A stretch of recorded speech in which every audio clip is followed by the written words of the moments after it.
नमस्कार.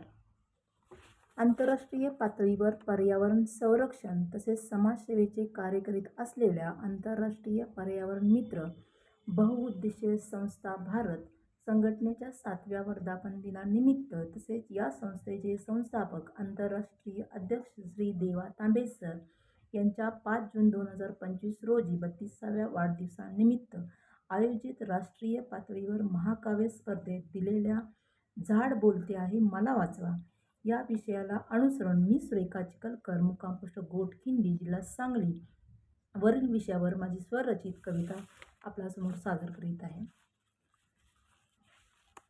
झाड बोलते आहे मला वाचवा. नको ओरबाडू वृक्षवेली, डोंगर माते उजाड झाले, विखरून जाईल निसर्ग संपदा, मला वाचवा झाड आता बोलू लागले.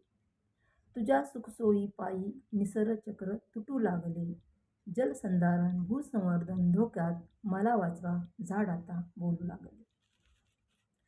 सरून जाईल शीतल छाया, ऋतुचक्रही बिघडू लागले, उरात नुसती होरपळ, मला वाचवा झाड आता बोलू लागले.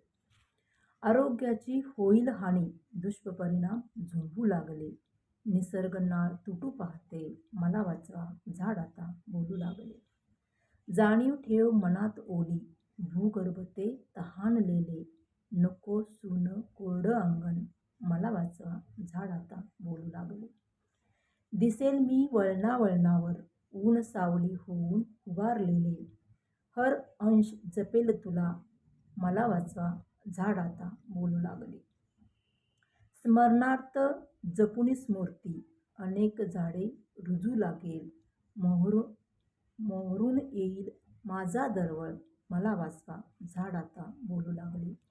वनधन योजनेची धरून कास, वनराही डोलू लागेल, सुजलाम सुफलाम भूमी आपली, आभाळी आता बरसू लागेल, मला वाचवा झाड आता बोलू लागले.